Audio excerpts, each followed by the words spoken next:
Bismillahirrahmanirrahim. Assalamualaikum warahmatullahi wabarakatuh. Kali ini saya akan sharing tentang materi inner game dari materi 1 sampai 10. Saya sangat bersyukur bisa belajar materi tentang inner game karena materi ini sangat penting untuk perubahan diri saya untuk menjadi pribadi yang lebih baik.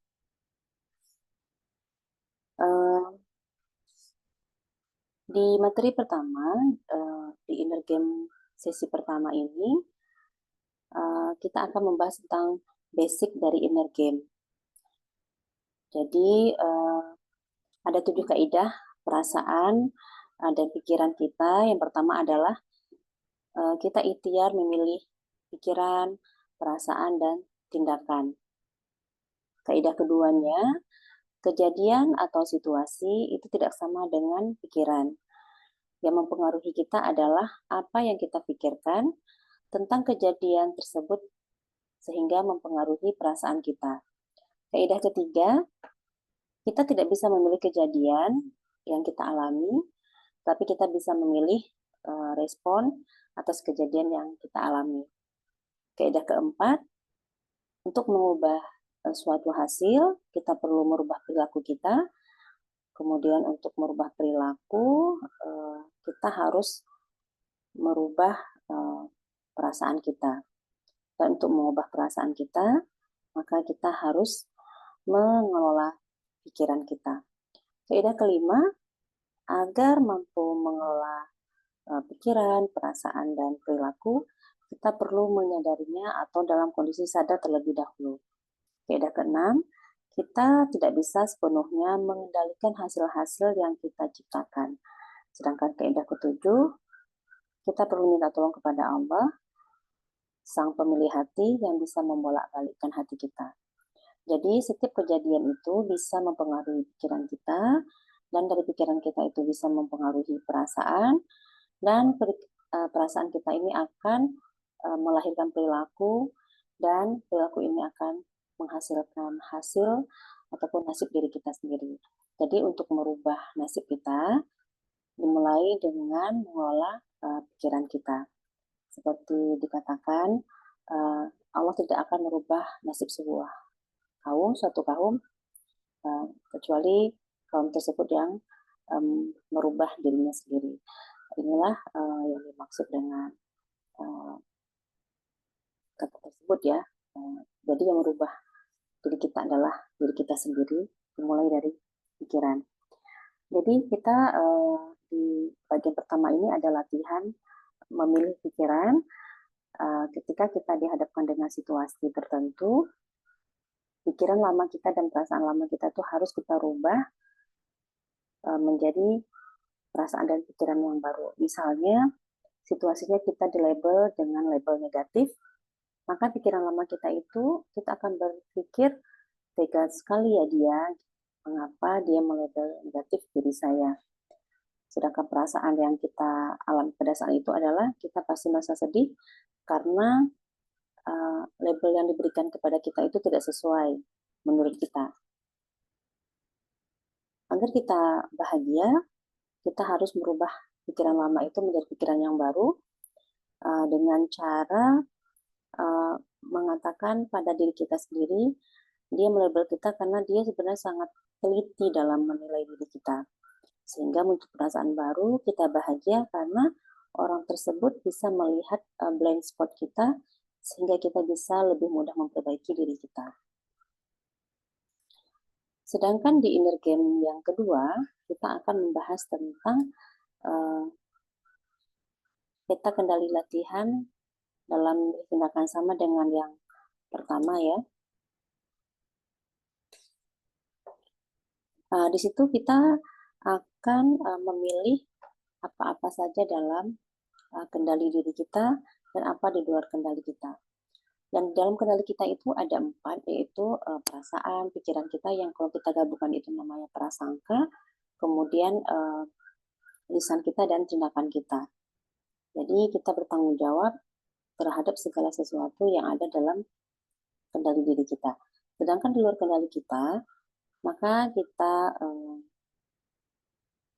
kembalikan ke Allah ya gitu ya, kita minta tolong kepada Allah agar yang di luar kendali kita ini bisa sesuai dengan yang kita harapkan. Tapi kalau seandainya tidak sesuai dengan kita harapkan, ya kita bersyukur dan bersabar. Jadi jangan berharap pasangan anak-anak kita itu berubah sesuai dengan maunya kita, karena pasangan dan anak-anak adalah di luar kendali diri kita. Kemudian di bagian inner game yang lain, kadang kita sering merasa sedih, merasa tidak bahagia.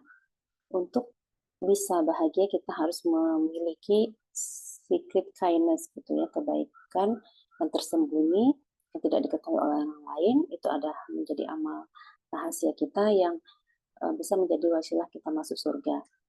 Dan kita juga harus sering melakukan apresiasi pada diri kita sehingga kita tidak merasa insecure. Karena sesungguhnya kita tuh adalah hamba yang sempurna ciptaannya dari Allah Subhanahu wa Ta'ala. Kemudian di inner game ke-6, di sana membahas tentang produktivitas.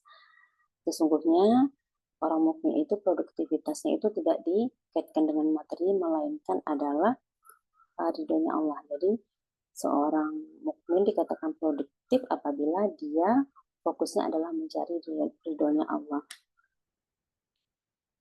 Seseorang dikatakan produktif apabila dia memiliki kebermaknaan diri dan kebermanfaatan, sehingga dia merasakan kebahagiaan, kemudian bisa mencapai sesuatu pencapaian, dan hasil dampak yang diberikan itu sangat signifikan dan itu bisa menjadi warisan ataupun legasi dirinya sendiri. Ada doa indah dari Nabi kita. Bagaimana kita bisa menjadi pribadi yang produktif adalah dengan membacakan doa, ya Allah, aku memohon pertolongan kepadamu untuk mengerjakan amal-amal yang engkau cintai. Aku mohon kepasrahan yang benar kepadamu dan berprasangka yang baik kepadamu. Jadi doa ini kita dawamkan, kita amalkan, sehingga kita bisa berikhtiar untuk menjalani hari-hari kita dengan produktif. Kemudian kita harus bisa melakukan coaching pada diri kita sendiri agar kita bisa terus bahagia dalam menjalani hari-hari kita. Kita harus pintar bertanya kepada diri kita. Pertanyaan-pertanyaan yang kita berikan itu bersifat pertanyaan terbuka, kemudian pertanyaan yang bersifat mengekspor perasaan kita dan pikiran kita, kemudian pertanyaan yang bisa membuat diri kita berefleksi, dan pertanyaan-pertanyaan bersifat feedback dan tindakan. Jadi ada beberapa yang membuat diri kita itu terbelenggu, yaitu sifat marah, kemudian sedih, dan ketakutan. Ini merupakan emosi negatif. Untuk memudahkan kita melakukan coaching, kita harus mengenali dulu emosi negatif tersebut, kemudian mengakuinya, kemudian mengizinkannya emosi itu datang pada diri kita, dan kemudian memeluk emosi tersebut. Kemudian baru kita melakukan jeda dengan melakukan sholat, kemudian membaca Quran, dan berdoa kepada Allah Subhanahu wa Ta'ala agar kita bisa mengelola emosi negatif kita. Kemudian kita harus memilih pertanyaan seperti bolehkah, kemudian maukah, ataupun kapan. Jadi kita harus melatih diri kita untuk kita bertanya agar kita bisa terus mengeksplorasi dan merefleksi diri kita sendiri. Jadi ada teknik sajadah, yaitu yang dimasukkan dengan sadar, jeda, dan pilih.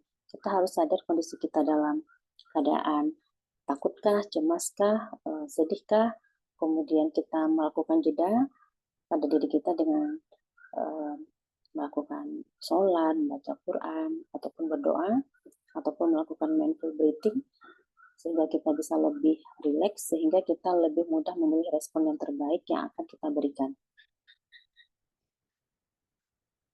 Jadi ada beberapa kondisi kita, misalnya overthinking, kemudian takut, cemas, kemudian marah yang berlebihan, kita lakukan teknik sajadah. Pada kondisi overthinking ada teknik 3M, yaitu kita harus melakukan tindakan seperti mengakui kalau kita sedang dalam kondisi yang kondisi tidak baik-baik saja, kemudian mulai kita mengadu kepada Allah kalau kita butuh bantuan Allah untuk merilis emosi negatif kita, kemudian kita menyibukkan diri kita dengan amal-amal yang soleh, sehingga kebaikan-kebaikan yang kita berikan akan mengalihkan emosi-emosi negatif yang hadir pada diri kita. Kemudian ketika kita dalam kondisi marah, kita harus tahu dulu ini marahnya jenisnya seperti apa. Apakah marah ke dalam, marah keluar, ataupun marah yang terkelola. Orang yang sering marah ke dalam itu lebih sering mengalami sakit. Bagi pribadi kita yang mungkin mudah marah, kita harus berusaha melakukan terapi pemaafan. Dan ketika kita ingin marah kepada seseorang, ucapkan bahasa non-violent communication, yaitu kita menyampaikan kepada dia bahwa saya merasa, kemudian description apa yang kita rasakan, sampaikan harapan kita kepada dia, kemudian tunjukkan kepada dia yang kita marah itu adalah perbuatannya tetapi bukan orangnya. Dan sering-seringlah melakukan terapi memaafkan.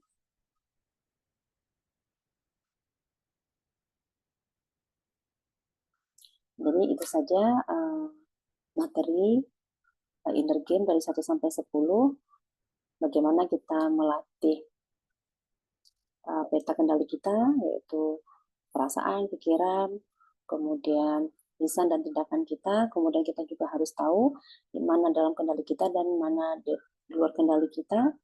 Kemudian kita harus melakukan teknik sajadah, yaitu sadar, jeda, dan pilih. Itu saja dari saya. Terima kasih. Mudah-mudahan bermanfaat.